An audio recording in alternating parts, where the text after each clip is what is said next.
Dalawang bata sa Pilipinas, kinain ng higanteng ahas. Inabutan pa ng kanilang ama ang ikatlong bata na sinusubukan di umanong lunukin ng dambuhalang sawa. Isang lalaki sa barangay Batong Buhay sa Blayan, Occidental Mindoro ang sinasabing kinain ng dambuhalang ahas.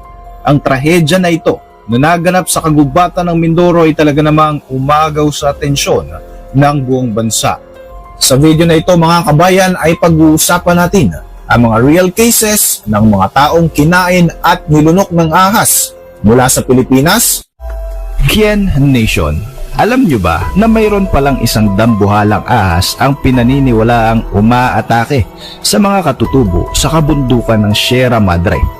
Ang higanteng ahas nakuha ng panila ng larawan. Ang kanya raw ama mismo ang nakahuli sa dambuhalang ahas noong dekada 70. Ako po si Royzen, welcome sa Kien Thoughts. Kung hilig mo ang mga ganitong uri ng videos, mag-like at mag-subscribe para lagi kong updated sa ating mga susunod na upload. Sa maraming mga kultura, may mga kwento o mga alamat tungkol sa mga ahas na kumakain ng tao. Ngunit base sa science at sa mga documented na mga report, napakabihira nitong mangyari. Ang mga kaso ay kadalasang may kaugnayan sa mga reticulated pythons na may scientific name na Python reticulatus. Ito ay mga ahas na kilala sa pagiging malalaki at mahaba. Kadalasan, ang mga insidente ay nangyayari sa mga liblib na lugar o di kaya naman ay sa mga kagubatan. Kabundukan ng Sierra Madre. Mayroon itong haba na 540 kilometers at ito nga ang longest mountain ranges na matatagpuan sa Pilipinas. Binabaybay ng kabundukang ito ang mga probinsya sa Luzon mula sa Cagayan patungo sa Quezon Province.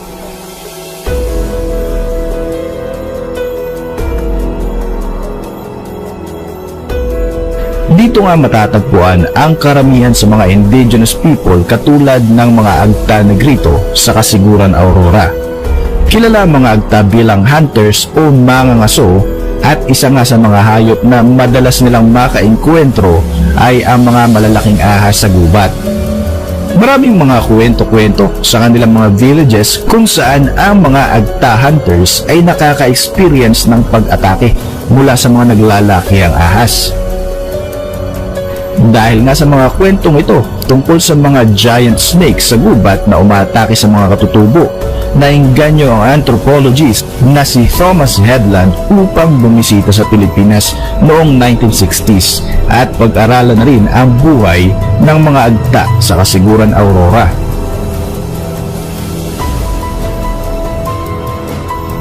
Dito na nga ay nagkaroon siya ng documentary kung saan isang napakalaking ahas ang nasaksiyan mismo ng kanyang mga mata.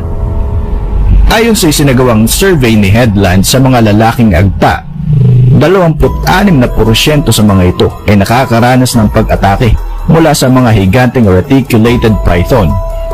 Bilang patunay ay ipinakita pa ng mga ito ang kanilang mga peklat na nakuha nila di umano sa insidente.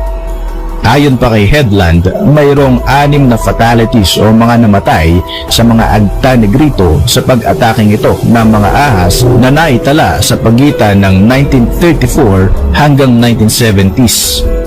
Noong June 9, 1970, na-witness ng American anthropologist na ito ang actual na reticulated python na hawak-hawak ng 7 tao. Nahuli ito ng mga agta sa bahagi ng Coso River. Tinatayang nasa 22.6 feet o 6.8 meters ang haba ng dambuhalang ahas na ito.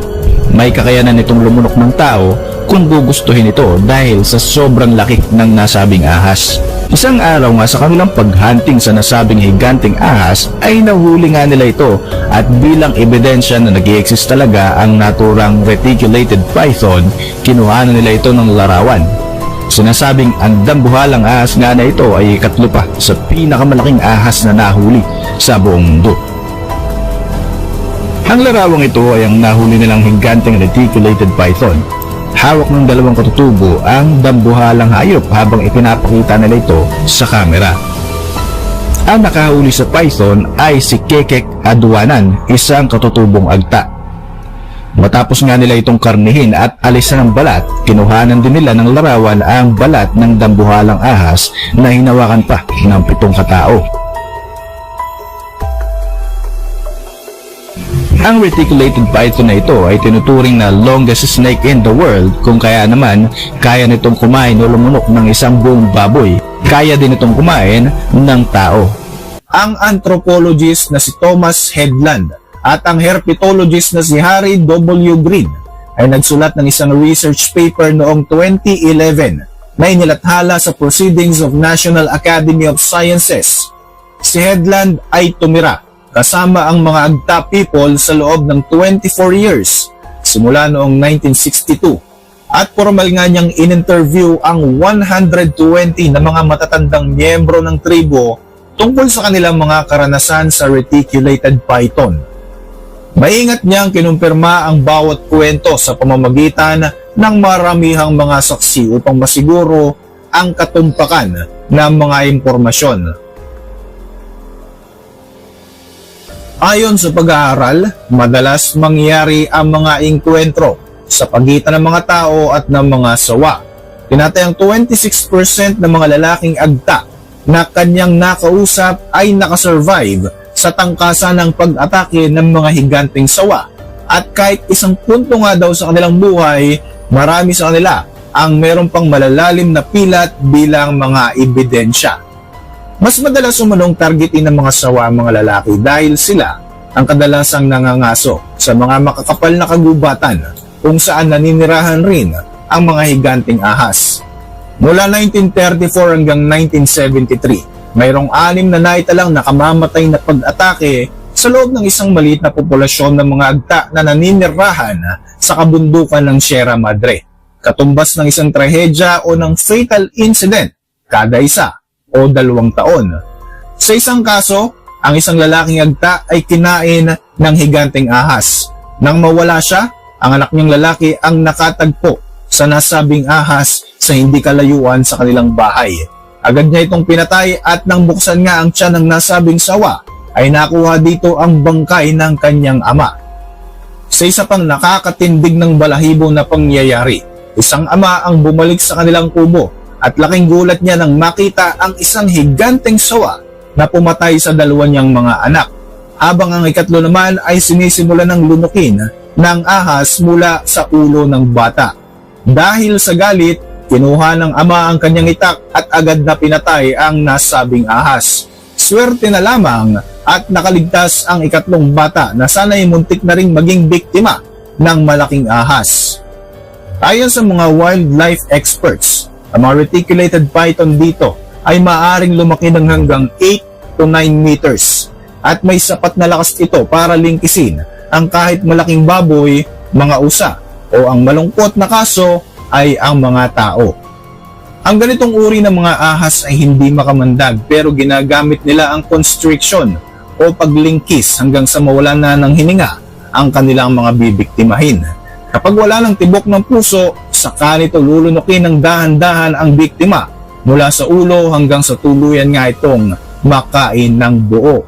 Si Gumilid Lantod ay isang kilalang mangangaso sa kanilang tribo. Noong 1998, isang ordinaryong araw lamang sala ito para sa katutubong mangyan.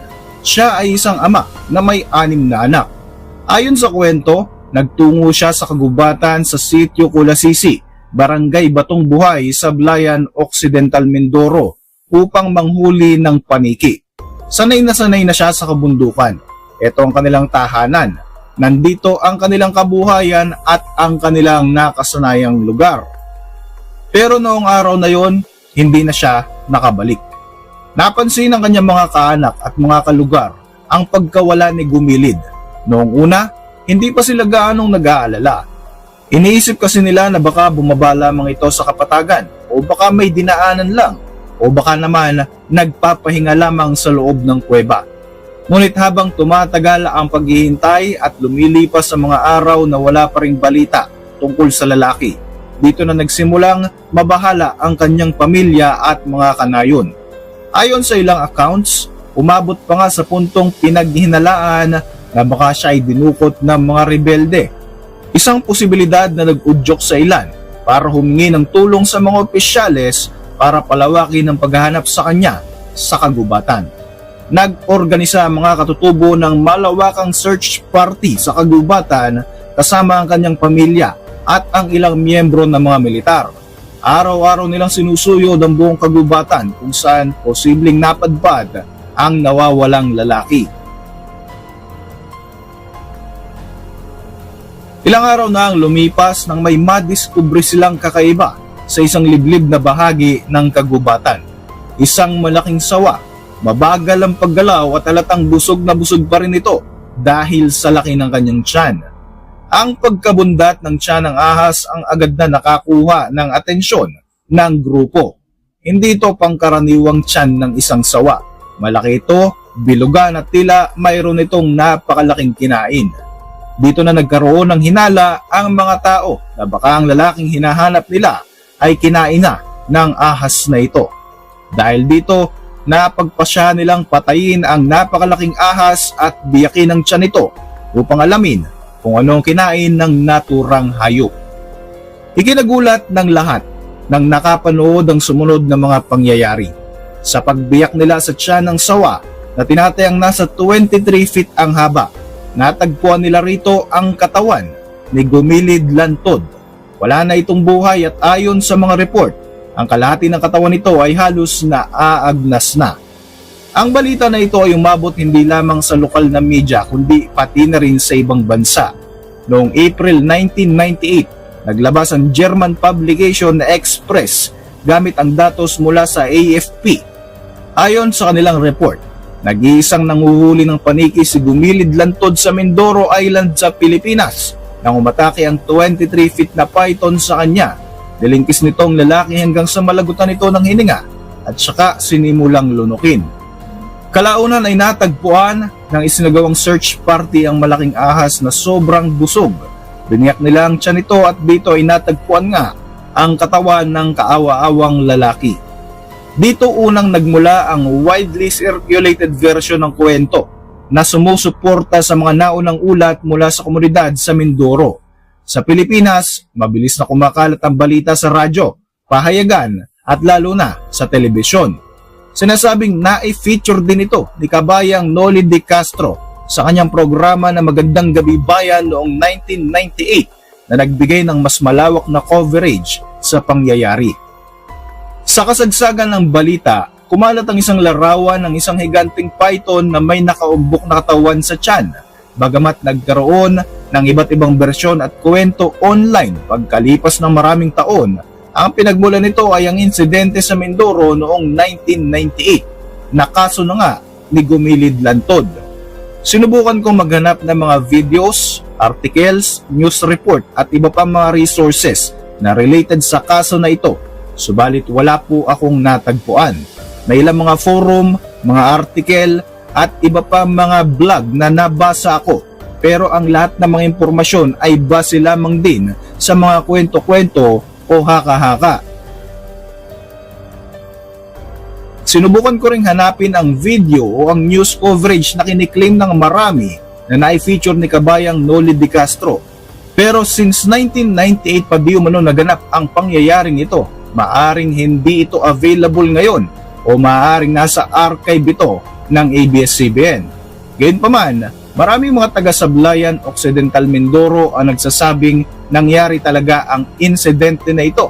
Pero dahil hindi pa naman ganun ka-high-tech way back 1990s, walang masyadong documented proof tungkol rito. Sa mga kababayan natin mula sa Sablayan, Occidental Mindoro na may mga ideya tungkol sa kwento ni Gumilid Lantod, please share your stories about this topic sa ating comment section. For the benefit of the doubt, maaaring nangyari talaga ang insidente na ito. Alam naman natin na marami ng mga kaso ng mga tao ang kinain ng malalaking ahas ang naganap, particularly sa Indonesia, at mayroon ding iba pang mga account na naganap naman sa mga katutubong agta na naninirahan sa kabundukan ng Sierra Madre. Ang reticulated python o mas kilala bilang sawa dito sa atin sa Pilipinas ay isa sa pinakamahabang ahas sa buong mundo. Hindi ito makamandag ngunit nakakamatay ang lakas nito kapag nalingkis o napulputan ka nito. Base sa behavioral studies, kayang patayin ng sawa ang kanyang biktima sa loob lamang ng ilang minuto bago ito tuluyang lunukin ng buong buo. Ang biglaan at tahimik na paraan ng pag-atake ng mga ganitong uri ng ahas ang dahilan kung bakit madalas na walang pagkakataon ang mga biktima para makatakbo o makahingi ng tulong. Matagal nang naging paksa ng usap-usapan sa Mindoro at karatig lugar ang mga pangyayaring ito. Ilang buwan itong pinag-usapan sa kabundukan at maging sa kapatagan, lalo na nang ilabas ito ng pambansang telebisyon. Para sa katutubong mangyan at para sa pamilya ni Gumilid Lantod, ang insidente ay hindi lamang basta kwento. Isa itong trahedya na nag-iwan ng takot, pagdadalamhati at paalala ng pag-iingat sa ating komunidad.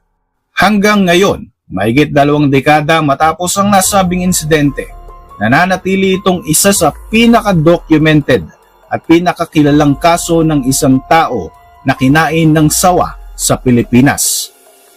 Habang patuloy ang pag-aaral sa wildlife behavior at coexistence sa mga liblib na lugar sa ating bansa, ang kaso ni Gumilid Lantod ay nananatiling paalala ng panganib na dala ng kagubatan at ang manipis na linyang naghihiwalay sa tao at sa kalikasan.